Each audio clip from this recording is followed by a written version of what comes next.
Hello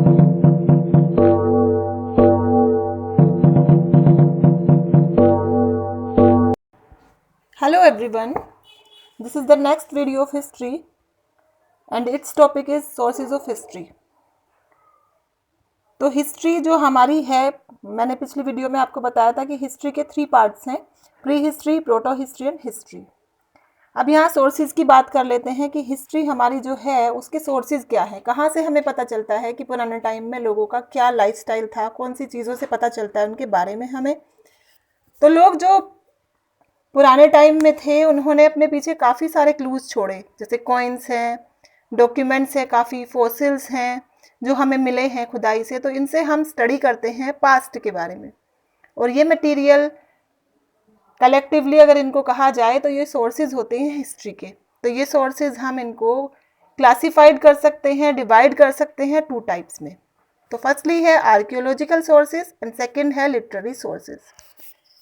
तो इस video में मैं बात करूंगी आर्कियोलॉजिकल सोर्सेज के बारे में। अब व्हाट इज आर्कियोलॉजी?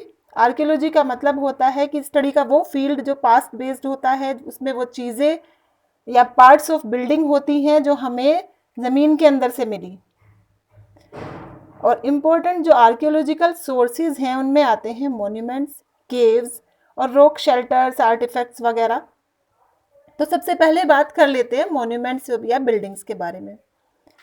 जो पुरानी बिल्डिंग्स के अवशेष होते हैं, खंडर होते हैं, वो हमें यूज़फुल इंफॉर्मेशन देते हैं लोगों की सोशल, कल्चरल, इकोनॉमिक लाइफ के बारे में उस टाइम पीरियड के जब ये बने होंगे।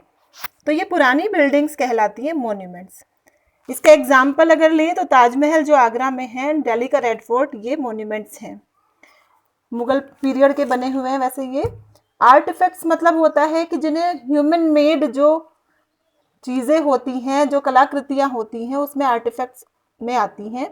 तो आर्टिफैक्ट्स जो होते हैं रियली वो ऑब्जेक्ट होते हैं जो पास्ट में लोग यूज़ करते थे अलग अलग पर्पजेस से, जो आर्कियोलॉजिस्ट ने एक्सकेवेटेड करवाए, खुदाई में निकलवाए।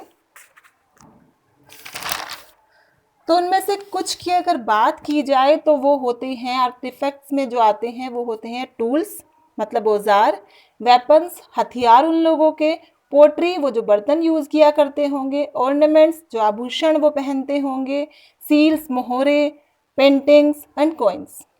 और इन ऑब्जेक्ट्स की हेल्प से हिस्टोरियन ये जान सके कि उस टाइम में क्या हुआ होगा, क्या चीज़ें ये यूज़ करते थे, तो किस तरह की होती थी ये चीज़ें, इन सब से वो अनुमान लगा लेते थे।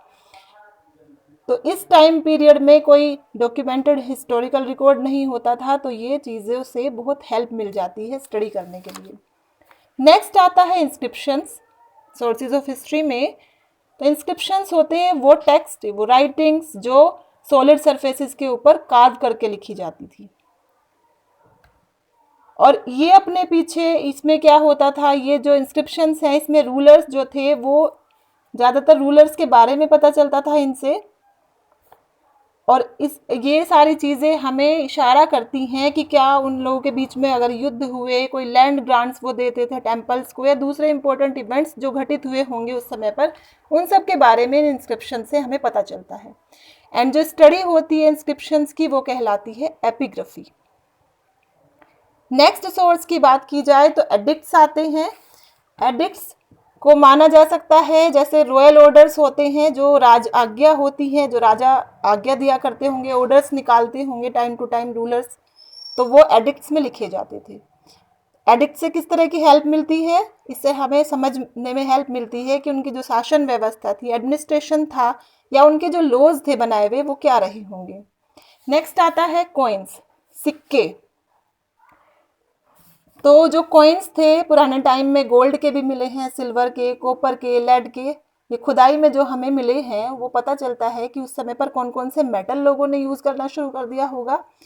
एंड इकोनॉमिक कंडीशन उस टाइम की हमें पता चलती है। आर्ट एंड क्राफ्ट पता चलता है, लोगों की पर्सनल हैबिट्स के बारे में पता चलता है, जो रूलर्स जिस तरह की प्रैक्टिस करते होंगे। क्योंकि एक समुद्रगुप्त जो राजा हुआ है उसने जितने भी कॉइन्स जारी किए थे उस पर वो वीणा बजाते हुए दिखाया गया है, इसका मतलब उसको शौक था वीणा बजाने का। तो इस तरह से कुछ चीज़ों का पता चल जाता है। तो जो कॉइन्स की स्टडी है वो न्यूमिस्मेटिक्स कहलाती है। इसमें नेक्स्ट आता है फॉसिल्स। फॉसिल्स क्या होते हैं? फॉसिल्स होते हैं वो रिमेन्स, वो बची हुई अवशेष या इम्प्रेशंस उन प्लांट्स के, एनिमल्स के या ह्यूमंस के जो काफ़ी टाइम पहले डेड हो गए हों और वो रॉक्स से चिपक गए और रॉक्स पर उन्होंने अपना इस तरह का निशान छोड़ दिया और बाद में वो खुदाई में जब मिले तो हमें पता चलता है इन सब चीज़ों से, फॉसिल से हमें ये ज़्यादा जानकारी मिलती है कि कौन कौन सी स्पीसीज पुराने टाइम में रही होंगी, कौन कौन सी प्रजातियां रही होंगी जो लुप्त हो चुकी हैं। तो ये तो कुछ रहे आपके archaeological sources. And next video में मैं आपको सोर्सेज ऑफ हिस्ट्री के सेकंड पार्ट में लिटरेरी सोर्सेज के बारे में बताऊंगी। Okay then.